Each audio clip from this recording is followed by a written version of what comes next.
So we're starting. So welcome everybody. John Lavinia's Success Mastermind General Session, 31st of May, the end of the month 2022, where we can just take stock of what we've achieved in May as we approach the halfway point of our 2022 journey. Believe it or not, the longest day comes up during June. So we're getting there, pushing our objectives over those hurdles. And that's what we're going to talk about today. So I'm glad to see everybody. One or two people popping on and then popping back.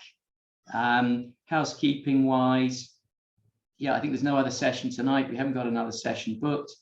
So for anyone not familiar with the group, this is the John Lavinia Success Mastermind session where we share our mindset mastermind group to encourage each other onwards, share ideas, share success tips, and basically support each other in terms of meeting our dreams and our objectives. So that's the whole idea of a mastermind group, which many of you will be familiar with. Some people dialing in may not be. I'm going to launch forward, I think, while people dial in. We might see John on the call if we're lucky as well. So you might remember that in the last 4 sessions, I've been talking about what I've called the elements of success. In other words, grouped together, they become the success formula. And I mentioned 8. We've covered the first 4, and those were routine and habit, and the importance of having a laid down, developed routine to allow us to have a chance of getting forward. We then talked about passion and desire, that the sheer need for being invested in what you're doing to a level where you really energetically can push and achieve and keep going when the going gets tough. And the third element we then talked about is mindset, in the sense of positivity and belief, actually believing we can do it and being positive about that and dispelling the negative people, the critics, the naysayers who are going to stand in our way. Then we moved on last time to talk about action, actually doing something about what it is we're planning and thinking and dreaming, because surprising as it may be, as we talked about last time, we quite often forget to take action and, as John puts it, move our feet. So that's the point we got to in the 8 elements of the success formula, which then brought us on to obstacles and adaptability, which is what I wanted to focus on today, and my thoughts on that today as part of the overall success formula. So, we would think that with these first 4 elements I've mentioned in place, routine and habit, passion and desire, positivity and belief, and taking action, that we've got a surefire success. We can't go wrong. Sounds like a dead cert, doesn't it? But we've set down a brilliant routine. We've got the goals clear, passion, energy behind them. We're remaining positive. We're dispelling the negative, and we're acting, but it's still not a dead cert. And why is it not a dead cert? Well, that's because we can still be stopped, deflected, defeated, sidetracked, diluted, however you want to put it, by obstacles, which, believe it or not, we're just not sometimes thinking about, focusing on, and ready for, and they can stop us. Even if we're very clear about everything else, we can still be stopped by obstacles along the road. And I've talked about this many times. That can happen, this stoppage, for a number of reasons, including just not being accustomed to dealing with blockages and obstacles, roadblocks, not having the right mindset to deal with obstacles. We just haven't developed that mindset or worked on it enough, practiced it enough. Maybe just suffering from ingrained conditioning and beliefs. Perhaps that's one of the reasons we sometimes stop and get blocked by obstacles and can't overcome them. Perhaps they're just baggage, historic life experiences about obstacles that we're carrying that have scarred us. Perhaps we're just used to changing course unnecessarily when we're faced with an obstacle. It's just a knee-jerk reaction we have. We'd rather not face it. Some of us just don't know what to do, perhaps. We just don't reach out for help on that. We don't ask for help. We don't ask for guidance. We don't have that support network when faced with opposition, obstacles, blockages. So a number of reasons why, despite every other effort we've made, we can suddenly find ourselves stymied by an obstacle. So even then, we can see our success, our potential goal. We can do everything right, but we can get pushed off course by the unforeseen, something we just weren't expecting, and we're just not properly prepared to deal with that. But those are things I mentioned just now are internal problems, internal to us, things we create or are created within us. But let's not forget there are other invisible walls or obstacles that sit between us and attaining our results. Quite a few of those are external. They might include, for example, cultural and societal blocks, societal attitudes, community attitudes, friends attitudes, critical societal tendencies, critics, naysayers, people telling us what's best for us. There's a whole culture external to us, between us and success. And we've talked about that many, many times in the John Lavinia Success Mastermind group too, and how we can deal with that. So there's a culture external to us that's created by other people, by society. There are stereotypes everywhere. There are embedded beliefs everywhere. We see them every single day if we're looking out for them. And if we just don't equip ourselves to tackle and scale those external walls, those invisible walls, well, they may as well be 10,000 feet high as being a couple of feet high, because they're going to stop us. If we don't take them on, challenge them, and learn how to condition ourselves to deal with them, our past baggage, past conditioning, societal pressure can take over. And we just can't overcome that obstacle, however small it might be. It can appear very big to us if we let it become so. So we just risk, if we're not careful, standing in front of those external walls, becoming discouraged, disheartened by them, and then becoming inactive. The result is inactivity. We just rather not take them on. We don't know what to do. And we just accept that they're there. Sometimes we don't think to challenge them. We just can't see how to. But, you know, if I took any single one of us on this call to a real physical wall and stood us in front of it, and I told you that a close family member's life depended on you scaling that wall, would you really just stand in front of it and say, can't overcome this barrier? I really don't think you would.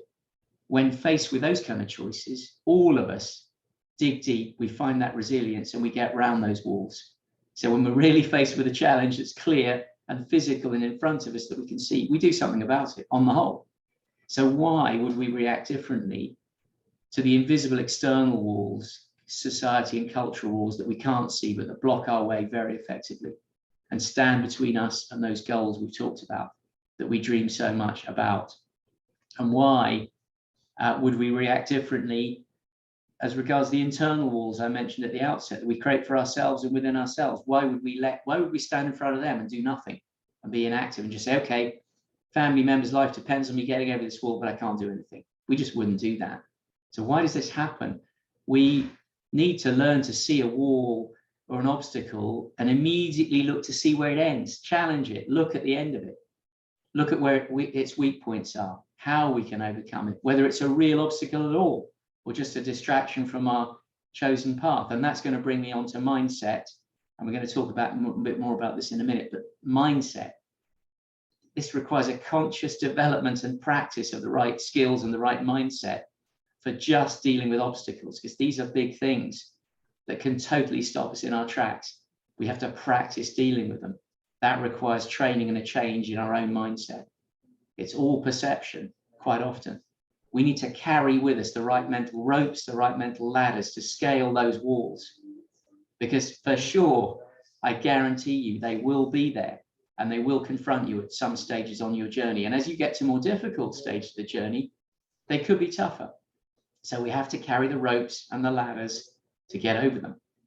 And that means the mindset whereby you're prepared to test 9,999 of Edison's bulbs to get to the 10,000th one that actually works. It means being prepared to say, I'm building this V8 engine when Ford has been told it can't be done. It means being able to plan a lunar landing program when everyone is saying it cannot be done. It's a vast, impossible dream. It means having that kind of mindset. That's what we're aiming at, where we're just not prepared to accept that something can't be done. So mindset, big element of overcoming obstacles. You know, we're looking to create a mindset that's so strong that we will never, never accept an obstacle as the final outcome. We just don't accept it, ever. And it's really a question often of sheer willpower, but also a preconditioned set agreement with ourselves that we're not going to accept these things, that we will never accept the outcome that's being delivered to us by somebody else or something else. We'll never accept the obstacle that's being put in front of us unless it happens to accord with the planned journey we're making and the outcome we want. If that is a real obstacle or a block, we're not going to accept it. That's the kind of mindset we're looking to develop here, seriously. We have to be that firm about this, just as we're firm on saying we must be positive and dispel all negative thoughts and critics and put them out of our minds. This is the mindset we need with obstacles as well. Obstacles really only exist to the extent often that we permit them to. There's always a way around something. I've always said this to people who have come to me with problems. It may not be the perfect solution you wanted, but there's always a way of doing something, always. There's no reason to stop completely and give up. Most of the time that is not needed, very rarely. We can always do something, we can always try something, we can always deliver something. Maybe it's different. It's better than doing nothing, better than no result, and it's better than a complete dead stop. It really is, because if we accept that mindset and we accept that position, we go nowhere, and we may as well just put our dreams back on the shelf. Mary Kay Ash said, and I mentioned this in a previous talk, for every failure, there is an alternative course of action. You just have to find it. When you come to a roadblock, take a detour. And that was actually the title of a previous talk. Come to a roadblock, take a detour. We're looking for detours. We're looking to create a detour mindset. I'm not accepting this obstacle. Yes, I'm going to take a detour and I'm dealing with this. I'm going to go to the people that can help. I'm going to go to the resources that can help. I'm going to sit down and brainstorm this until I come up with an idea that can help. We have to positively confront roadblocks and obstacles. We can't be passive in this and hope they're going to go away or that somebody else is going to remove them. We have to take them, as I do, as a challenge. It's a challenge. It becomes a game, like a match. How am I going to defeat this obstacle? What's the best solution I can come up with? Is a challenge. It's not a defeat. It becomes a challenge. Can I play better? Can I rehearse better? Can I be better? Can I defeat this obstacle? Yes, I can. There's always something I can do. We can recognize obstacles. Sure, we have to recognize them and be good at that, but we've got to learn to attack them. We've got to learn to deal with them and grind them down and go around them. That is what we're talking about. That's the mindset we have to practice. There's always a way. And if anyone here doesn't believe that, go and try it. Really seriously try it. Go and look at some obstacles and have a go and see what you find.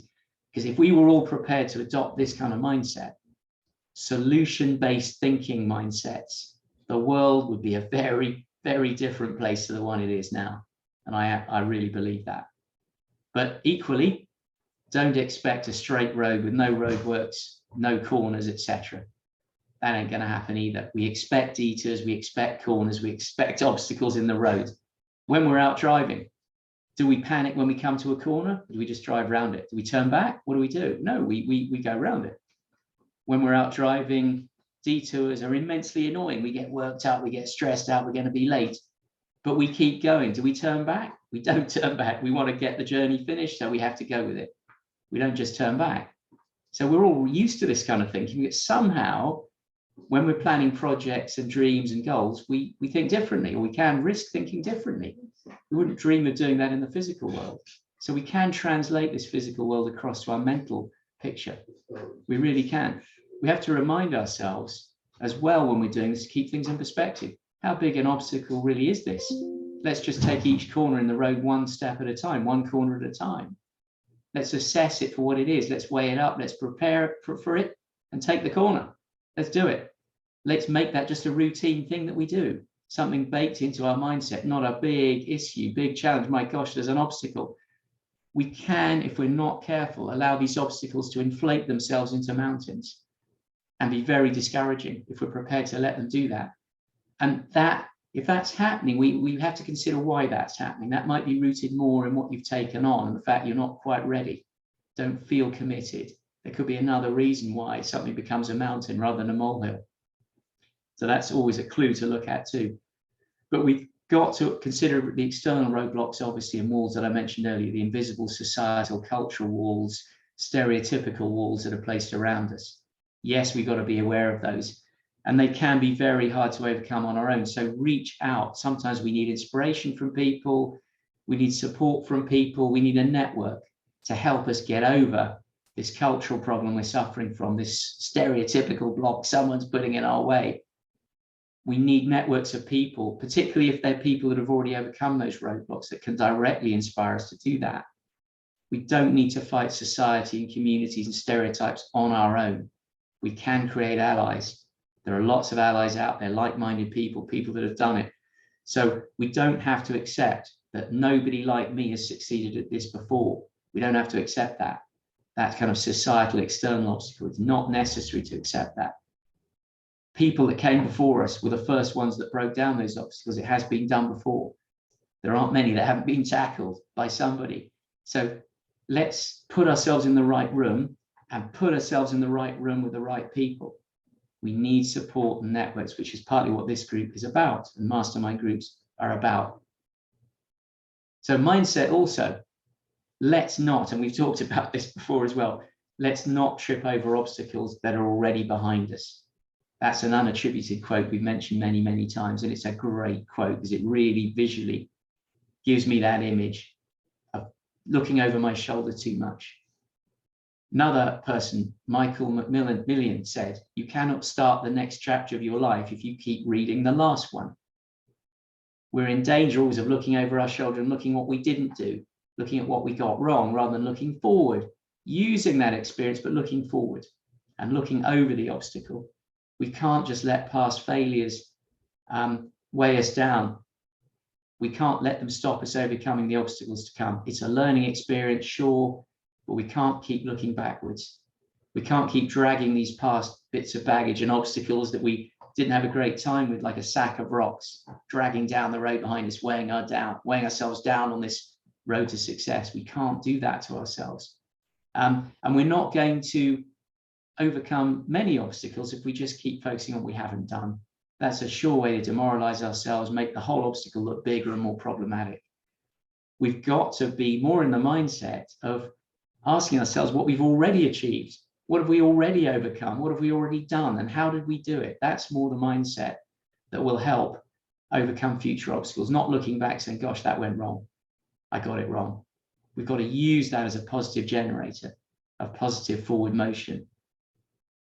Then there's a second group of very important aspects, really, and that's conditioning and life issues. And we've talked about this before. This can have a huge part to play in obstacles. I talked recently about upside down thinking, for example. This is the kind of thinking that we're often taught throughout our early life in particular. We're taught to see things just the wrong way around. It's corrosive thinking, teaching us to make decisions based on the past, based on our own embedded feelings. We're taught to go with our feelings, our gut feelings, the things that have happened to us in the past to make decisions, rather than being trained to envision the possible, the art of the possible, the alternative result that could be achieved, not the one we got last time. And this is a huge problem in our education, our early life, our upbringing, even with the best possible support and parenting. We have this danger that we go on our gut feelings and our past emotions, rather than saying there could be a different outcome here. So how likely are we all, any of us, to try something new and try it a different way if that's how we're thinking? We tend to expect and do what we already know and what we've already known from the past. That is a tendency we have to battle. And our whole education system and later life technical training, business training, in-company, in-house training, family and community upbringing is often geared and organized towards this wrong kind of upside down thinking, focused on learning methods, rather than focusing on adaptability, focusing on facts, focusing on things. We're often taught skills based on reactions and techniques to deploy in defined situations. This is what you do if this happens. This is what you can do about it. That should enable us, but it's not enough if we don't focus on adaptability and actually learning new things and how to generate a different outcome and be more flexible and more adaptable. In some countries and in some modern businesses, things have got even worse. We're quite literally trained in a pro forma way on a pro forma system, often with checklists backing it up about what to do in a defined situation. This is what you do. And then the danger is that's all we can do, all we think of doing.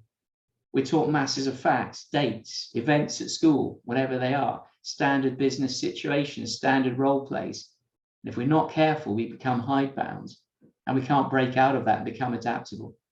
You may have encountered the receiving end of that problem as a customer of a business, where a staff member is just telling you it can only be done one way, and you know that's rubbish. It's clearly wrong, but they really believe it because they've got into that mindset of fixed thinking. And we can't have that. They only know what they were taught on the day, that scenario that they were given. That's all they know. And they haven't been taught to be adaptable and think around. And that is conditioning. That's part of the conditioning we all carry from our training, our education, our upbringing. We carry it with us every day. And what chance do we have then if we come to a real obstacle and all we've been taught really deep down is to follow the crowd, to apply the known solution, to literally stand on the street corner looking up because somebody stood on that street corner and started looking up, then everybody else does, because it's the thing to do. It's an automatic reaction. We can get sucked into that so easily. So many powerful factors stacked against us: conditioning, teaching, life experiences. It runs very, very deep. It takes a lot of conscious effort to break that mold, to think a different way. And we've got to be capable of acting and adapting so that we can think that way to overcome obstacles. And that's why we need to practice a can-do approach. Can do, what do we do, rather than this is what I've been told. We don't just ask what do other people usually do in this situation. That's not the way to go about things. We've got to be able to envisage alternative outcomes, as I said, alternative futures, and believing that nothing is actually predetermined. It's us that determines it. It's our actions that determine it. It's not already written. We've got to break the chains. We've got to think adaptability, think possibilities. It's possibility. I saw a great coffee shop sign I once posted in the group: be a possibilitarian. I love that. That's what we're trying to be to overcome obstacles. Gandhi said, be the change you want to see in the world. And in our case, that means be the change we want to see in ourselves. We can be the change we want to see in ourselves and think differently. So lastly, on obstacles today, let's just avoid becoming deflected and changing course unnecessarily when we're just faced with the slightest hurdle, because that dilutes and diffuses your effort and you'll just go around in circles. If we're being deflected in that way, we've got to question our desires and motives. Are we strong enough in our belief as to what we're doing? Why are we going around in circles? Why are these minor obstacles deflecting us? We've got to really examine our own conscience on that. I remember Napoleon, who I keep mentioning, but he only understood one way of doing things. He burned with such a strong sense of mission, desire, and destiny that he openly said, I see only my objectives. The obstacles must give way.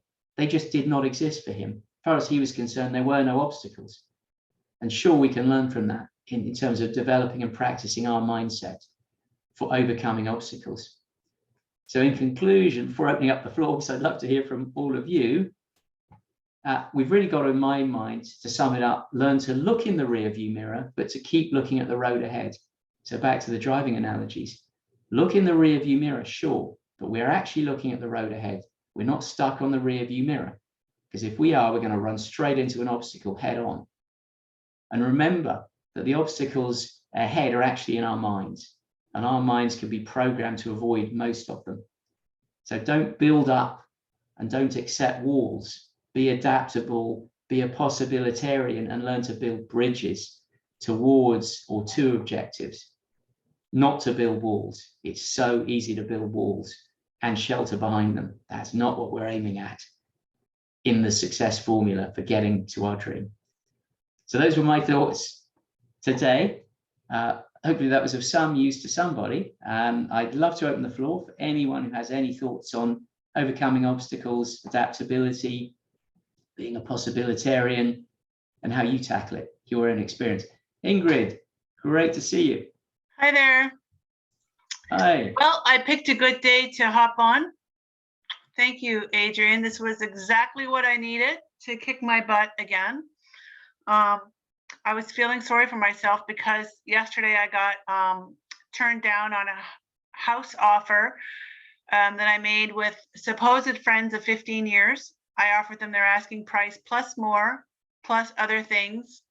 And literally I was there the day before and they were so hoping that we were going to be able to do this and la-di-da, and they took another offer.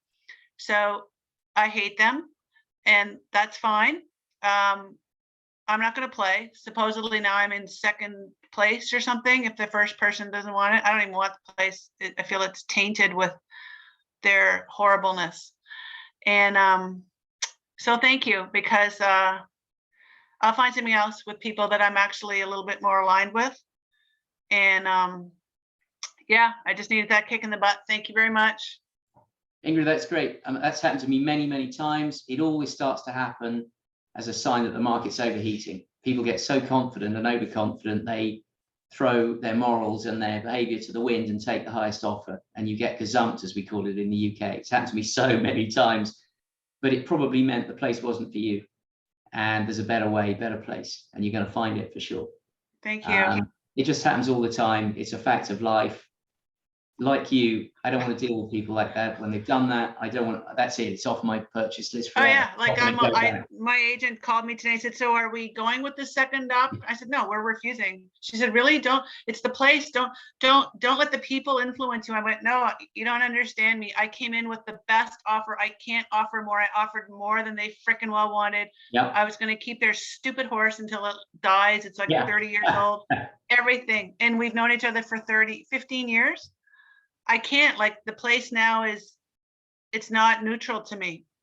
It is the people, it's not the place. You are doing a deal with real people, and it's their behavior that influences that deal, and it has done. And it's real people you're dealing with. And I refuse to deal with people that don't act on a moral basis when they're doing a transaction. Yeah, I'm so done, but I was feeling sorry for myself. And now thank you for letting me like find you on here today, because I was really just like ready to just die. And the hell with it. Onwards. You're going to find a better place. It's out there, it's waiting for you, and this was some kind of sign that this wasn't right for you for whatever reason, which we sometimes don't understand for years, but we eventually do. Yeah. And it's good to know who your friends are. Absolutely, absolutely. But this just reminds us that roadblocks, checks, and disappointments are created by people. This is who we're dealing with. We're not dealing with sort of immaterial things quite often. It's people, society, culture, whatever it is, a person that's standing between you and your dreams. And we've got to learn to deal with that. And as you've done, pick yourself up and say, fair enough, but there's another way.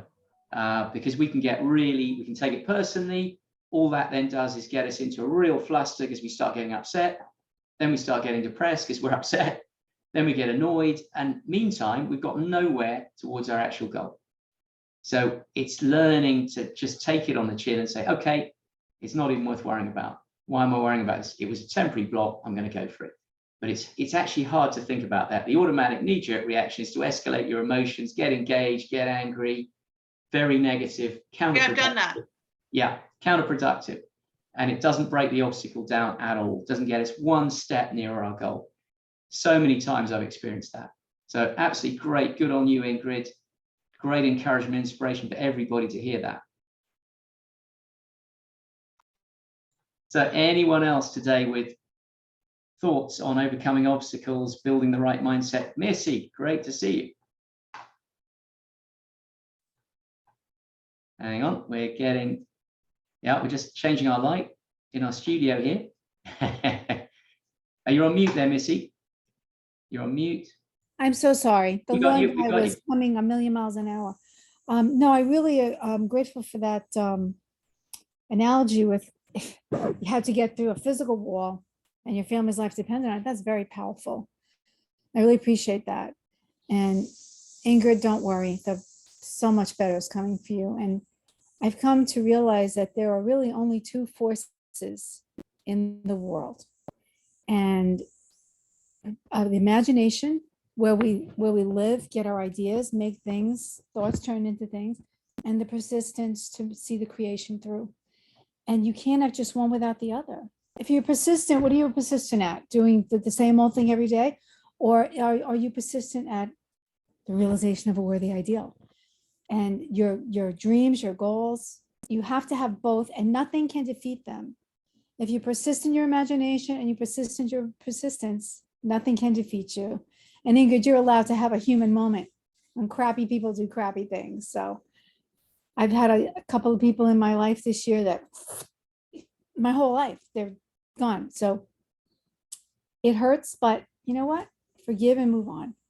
But thank you. This was a beautiful, beautiful talk. And it reminds me, because I've had a couple of obstacles and I just like, maybe I should just not do this.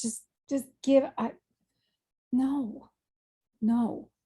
Just keep moving and keep imagining. So thank you. That's great, Missy. And, you know, it reminds me, everybody in this group, everyone that dials into these calls is perfectly capable of doing anything they set their mind to. That's a very important thing to remember. So as you say, keep dreaming and imagining and then acting on it, yes. But also we've got to remember that if we don't take up some of the rails and relay them in a different direction, we're going to keep arriving at the same station. The train will just keep going to the same place. Sometimes there's going to be a block on that rail track and we just keep hitting it. So we've got to move the rails. I've had to do that many times. Very rarely are people just going to give you everything you want and say, here it is, cut and dried, fantastic. There's everything you need for your objective. Even if you've got the ability, quite clearly got the ability, they're either not prepared to pay you properly, give you the opportunity, give you the responsibility, whatever it is. It's very rare that somebody will come to you and say, you're perfect for this. Here's everything you need. We've got to do it ourselves, to the extent that we sometimes have to set up our own business just to do that, because they're not listening to you. They're not recognizing your skill, the effort you've put in, the practice you've put in. You've got to do it yourself. And this is what it takes to get over those obstacles, like these incredibly inspirational, famous people we've always talked about. They just did not accept they weren't going to get there. And if we listen to other people, as you say, Missy, you know, and we just can't dream and imagine and go for it, then we just don't get there. We're never going to get there. We're waiting for somebody to do what? To break the obstacle down for us and hope that it's done the right way in the right time. Doesn't often happen. Doesn't often happen. Sure, we can get help in a network, as I said, and create a network to help us get over something and around something, but we've got to put the effort in ourselves and be the leader of the effort. And we've got to reinvent, if necessary, everything we're doing. Start a business, start a service, start a website, start a social media campaign, whatever it takes. We've often got to kick it off ourselves. No one is going to give it to you on a plate. That's what I've learned so many times. So great, Missy. That was very kind of you to chip in with that. Anyone else with any thoughts today?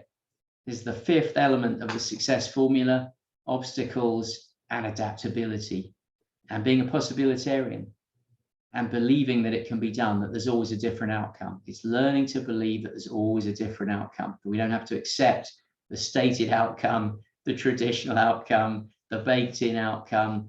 People telling me, as they do all the time, this is the way we've always done things. When I know that, it's like a death knell. It's like the bell sounding the death knell. I think, oh no, here is another group of people telling me we've always done it this way. You know you're in trouble at that point. And there's something wrong. You've just got to go ahead and do what you know is right and do it the right way. Because you can wait for people to change, but you can't change people, ultimately. They're going to get stuck in their ways for whatever reason. You've got to change, don't wait for them to change. So many times that's been proven to be the case. So we're going to have a shorter session unless anyone else wants to pile in. Adrian, I'm not sure if I came in late. I'm sorry, I was changing computers and everything. So I may be a little off course here, but that's normal. Go for it. No, it's great to hear you. Hi. So I think I'm alongside your track, not on your track, but sometimes when things are not working, it's I'm so stuck into what I'm thinking and what I'm doing that I'm not seeing the bigger picture. So sometimes I need to step back, get a little bit of perspective on what's going on, and open my head a bit, open my heart. It's like, okay, I'm so determined and so focused thinking this is the right thing that I'm not seeing the other possibilities. So when I step back, take a breath, get some perspective, and see a larger view, then maybe that obstacle doesn't even exist in that larger view. It's just that I'm so honed in. So coming back, it's like, okay, now I can let my mind say, all right, what is it I'm trying to do here? And what are the ways I can do this? I don't need to get so stuck on one path. And things open up a more, I say to the thing, to the thing. Okay, what is it you want? What do I need to do for you to be born, for you to be what you are? Because I'm directing it too tightly. So I need to ask that I don't have the right word, that goal, that product, that whatever it is I'm trying to put together. What is it that you want from me? How do you see me doing this? And I will facilitate it for you. It's almost a whole different way in. But that obstacle or whatever, that, yeah, you can't change people. But that obstacle is like, it becomes so small, it vanishes. It's not part of really the whole scope of everything. So I hope I'm on track with you, but You're absolutely on track, Janet. I mean, this is exactly what I said during the talk. Perspective is part of this process. We have to take one corner on the road at a time, one detour at a time, but we also have to stand back and put that corner into perspective and weigh it up and be able to evaluate and say, is it a real obstacle at all? Is it not what I thought it was? You know better than anyone, you'll have an artist focusing right up close to the canvas, doing minute work for hours, but they always stand back and then look at the whole landscape in front of them to weigh up that tiny 1 centimeter square area they've been dotting in as an impressionist with pointillism for hours. They stand back and they look at the whole landscape too. They weigh up the part that is played by that 1 centimeter in the whole picture. We have to do that too, because it isn't what you think it is sometimes, as you rightly say. right. And you touched also on not accepting what somebody's just said, challenge it, work out whether there's another way, actually ask the questions. And we've had this in some of our business sessions. We're looking at customer value propositions and delivering value to customers, and we can only do that if we know what they want and we understand it. Providing it's within our realm of our service we want to provide, we can adapt, we can do things the way the customers want us to. That's part of overcoming customer obstacles and market obstacles, very important addition to the talk. But generally, when faced with any obstacle, put it in perspective. Crucial. Is it that bad? We have this knee-jerk tendency, particularly if we're stressed, to think, oh my gosh, no, oh look what's happened, it's the end of the world, oh my gosh, what am I going to do? When if we just pause and sometimes look, put it in perspective, we can see it's not so bad. There's a way, it's not what we thought, it's not as bad as we thought, it's not quite touching on the aspect we thought, and there is a solution. There's always a solution, but sometimes we have to sit for hours and think it through. Some of these solutions are not easy. They require real effort, but there's always something that can be done. Or stepping back and just taking a wider view. Yeah, take a wider view. That throws up ideas. We're looking for cross-fertilization. We're looking for ideas. We're looking for inspiration. Take the wider view, see what's out there. Just think about it rather than just accepting this narrow, oh my gosh, look what I'm confronted with in this 5 minutes right now, which can just be very off-putting and demoralizing. Yeah, you get caught in the weeds. Yeah, you absolutely can. You absolutely can. And that is one of our human frailties that we all have.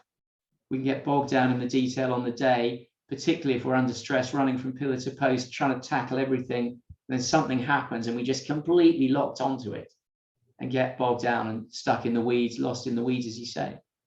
You've got to stand back. It's the wood from the trees quote, the old saying, you can't see the wood for the trees. We get stuck on the wrong vision, the wrong picture. We can adjust our field of vision. We can adjust our focal length. We can see a different picture. We can change our aperture, take in a different light from a wider perspective. Sure. All that is important. I agree with you 100%. Great thoughts. Yeah. Thank you. Well, that's all been very interesting and certainly inspirational and useful for me. And I think if anyone else wants to add to those thoughts, please do jump in if anyone has any feelings on this. I will bring the session to an end if not. No other talks tonight on the calendar. So we'll be joining each other tomorrow for the next general session. And there is Mandy's wonderful book club tomorrow as well. I'm not sure which chapters Mandy's covering tomorrow, but she will probably post that and tell us. So books for Britain tomorrow, and also a general session. And then I believe there are various bank holidays. The UK has a bank holiday on Thursday and Friday. Other places, Friday and Monday. Believe it or not, everybody, it's the Queen's Jubilee celebrations. So we're all being given extra helpings of bank holidays to celebrate the Queen's incredible reign. So maybe some of you are not as lucky as we are to benefit from that, but certainly at the British end and the people associated with Britain, we get that holiday. Anyway, great to see everybody as usual. I hope that gave us some kind of food for thought, but don't be put off by obstacles. Let's just develop that can-do attitude that we've all got deep down, but we have to polish it up sometimes and practice it a bit and be more determined and definite about it. And you've got a precondition, just like we have to learn to say no in advance. Because when somebody asks us for something, we're caught out. We tend to say yes because we just haven't thought about it. If we're not ready to deal with obstacles, we can just accept them by default because we just weren't ready with our mindset to confront them. It's the same thing. You've got to learn to say no in advance and know when you're going to say no, not to be knocked off course. Your not to do list, I'm not going to do this. You've got to have the positive obstacles list. I'm not going to accept this. I'm going to find a way. My automatic knee-jerk reaction now to an obstacle is going to be, this is a challenge. I'm going to find a way around it. You can think like that. You really can. We all can. But it takes practice, like all of this stuff. It takes practice. So God bless to everybody. And thank you for listening. John Lavinia Success Mastermind General Session with the group. 31st of May, end of the month, steaming into June, and hearing what everyone has to say tomorrow to get us through June and onwards to the middle of the year, believe it or not. Thank you, everybody. Thank you, Goodbye for now. Adrian. Take care, everybody. Adrian. Bye. Thanks a lot. Bye. Bye. Bye. Bye.